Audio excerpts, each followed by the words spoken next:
ನೋಡಿ, ಈಗ ನಾನು ಬಹುಶಃ ಆರೋಗ್ಯವಂತ ಸಮಾಜ ನಿರ್ಮಾಣ ಬೇಕು ಉದ್ದೇಶ. ಅದಕ್ಕಾಗಿ ಆಹಾರ ಕೊಡುವಂತ ಉತ್ಪಾದನೆ ನಾವು ಕೇಂದ್ರಗೊಳಿಸಿಕೊಂಡು ರಾಜ್ಯ ಉದ್ದಗಲಕ್ಕೂ ನಾವು ಆ ರೇಟನ್ನು ಪ್ರಾರಂಭ ಮಾಡಿದ್ದೇವೆ. ತಪಾಸಣೆ ಅವರ ಮೇಲೆ ಕೋಪದಲ್ಲಿ ಅಥವಾ ಅದನ್ನ ಪನಿಷ್ಮೆಂಟ್ ಮಾಡ್ಬೇಕಂತ ಮಾಡೋದಲ್ಲ. ಅವರವ್ರ ತಪ್ಪೇನಂತ ತೋರಿಸಬೇಕು, ಜನರಿಗೆ ಪರಿಸ್ಥಿತಿ ಏನಿದೆ ಅಂತ ತಿಳಿಸ್ಕೊಡ್ಬೇಕು. ಇದು ನಮ್ಮ ಜವಾಬ್ದಾರಿ. ಬಹುಶಃ ಬೆಂಗಳೂರಿನಲ್ಲಿ ಈ ರೀತಿಯ ಎಲ್ಲಾ ರೀತಿಯ ಔಟ್ಲೆಟ್ಗೆ ಮತ್ತು ರೇಟ್ ಆದ್ರೂ ಕೂಡ ಮಂಗಳೂರಿನಲ್ಲಿ ಅದೇ ಇವರು ಮಾಡ್ತಾರಂತ ಹೇಳಿದ್ರೆ ಅದು ಇವರಿಗೆ ನಾವೇನನ್ನು ಹೇಳ್ಬೇಕು. ಅದಾಗಿ ನಿನ್ನೆ ಮಾಹಿತಿ ಬಂದ ತಕ್ಷಣ ಅಧಿಕಾರಿ ಹೋಗಿದ್ದಾರೆ, ಚರ್ಚಿಸಿದ್ದಾರೆ, ನಾವು ತಕ್ಷಣ ಅದನ್ನು ಸೇಲ್ ಮಾಡಿದ್ದೇವೆ.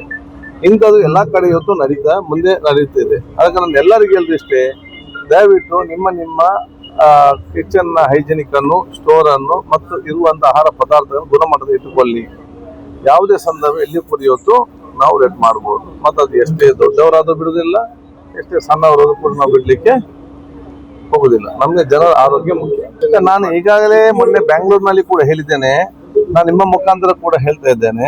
ನಾವೀಗ ಮೊದಲು ಪಬ್ಲಿಕ್ ಪ್ಲೇಸ್ ಎಲ್ಲಿ ಕೂಡ ಎಲ್ಲ ಜನ ಇವತ್ತು ಹೋಟೆಲ್ಗೆ, ಕ್ಯಾಂಟೀನ್ಗೆ, ವಿಧಾನಸೌಧ, ವಿಕಾಸಸೌಧ ಈ ರೀತಿ ಎಲ್ಲ ಯೋಚನೆ ಮಾಡಿದ್ದೇವೆ. ಮುಂದಿನ ನಮ್ಮ ಯೋಜನೆ ಒಂದು ನಮ್ಮ ಕೇಟರಿಂಗ್, ಎರಡನೇದು PG ಸೆಂಟರ್, ಮೂರನೇದು ಹಾಸ್ಟೆಲ್ಸ್. ಅದಕ್ಕೆ ನಾನು PG ಅಂಡರ್ಸ್ಕೋರ್ ಎಲ್ಲರಿಗೂ ಹೇಳ್ತಾ ಇದ್ದೇನೆ, ಇಲ್ಲಿ ಬರೋದು ವಿದ್ಯಾರ್ಥಿನಿಯರು, ಯುವಕರು ಅವ್ರ ಮನೆ ಬಿಟ್ಟು ಇಲ್ಲಿ ಬಂದಿರ್ತಾರೆ. ಅವ್ರು ಯಾರಿಗೂ ಕೂಡ ಇರುವುದಿಲ್ಲ.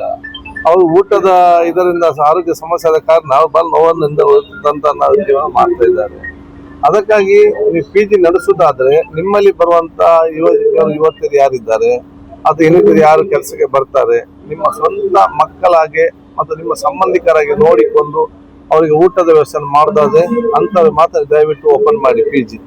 ಇಲ್ಲದೆ ನೀವು PG ಅನ್ನು ಓಪನ್ ಮಾಡಬೇಕು ಅಗತ್ಯನೇ ಇಲ್ಲ.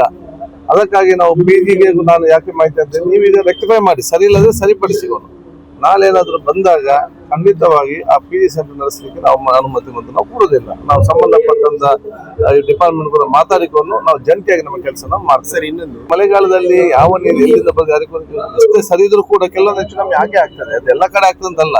ಆದ್ರೆ ಮತ್ತು ಈಗ ಸಾಂಕ್ರಾಮಿಕ ರೋಗ, ಎಲ್ಲಿ ವೈರಸ್ ಅಂತ ಹೇಳಿಕ್ಕೆ ಆಗುದಿಲ್ಲ. ಈ ಒಂದು ಸಂದರ್ಭದಲ್ಲಿ ನಾವು ಹೆಚ್ಚುವರಿಗೆ ಬಿಸಿ ಮಾಡಿ ಆ ವೈರಸ್ ಅನ್ನು ಕೊಂದು ಸ್ವಚ್ಛತೆಯಿಂದ ಕುಡಿಬೇಕಂತ ನಾವು ಆದೇಶವನ್ನು ಮಾಡಿದ್ವಿ. ಯಾಕಂತ ಹೇಳಿದ್ರೆ ಈ ರೀತಿ ನಾವು ಕೆಲಸ ಮಾಡಿಕೊಂಡಾಗಲೇ ನಾವು ಜಾಸ್ತಿ ಜನರನ್ನು ತಗೊಳ್ಳಿಕ್ಕೆ ಸರ್ಕಾರಕ್ಕೆ ಅನುಮತಿ ಕೊಡ್ತದೆ. ನಾವು ಡಿಪಾರ್ಟ್ಮೆಂಟ್ ಪರ್ಫಾರ್ಮೆನ್ಸ್ ಕರೆಕ್ಟ್ ಮಾಡಬೇಕು. ನಾವು ಡಿಪಾರ್ಟ್ಮೆಂಟ್ ಪರ್ಫಾರ್ಮೆನ್ಸ್ ಕರೆಕ್ಟ್ ಮಾಡಿ ನಮ್ಗೆ ಏನು ಕೊರತೆ ಇದೆ, ಲ್ಯಾಬ್ ಇದೆ, ಇದನ್ನೆಲ್ಲ ನಾವು ಕೇಳಿದ್ರೆ ಹೆಚ್ಚು ಸರ್ಕಾರ ಖಂಡಿತವಾಗಿ ಕೊಡ್ತದೆ.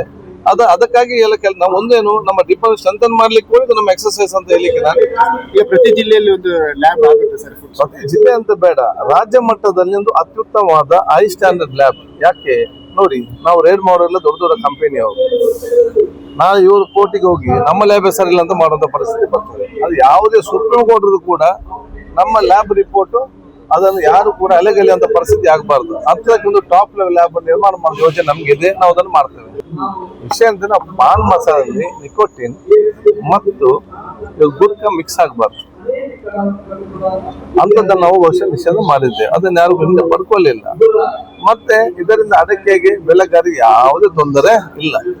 ತೊಂದರೆ ಆಗುದಾದ್ರೆ ಗುಟ್ಕಾ ಕಂಪನಿಯ ಮಾಲೀಕರಿಗೆ ಮಾತ್ರ ತೊಂದರೆ ಆಗ್ಬೋದು. ಹಿಂದೆ ಪಡೀಲಿಲ್ಲ ಆರ್ಡರ್? ಇಲ್ಲ.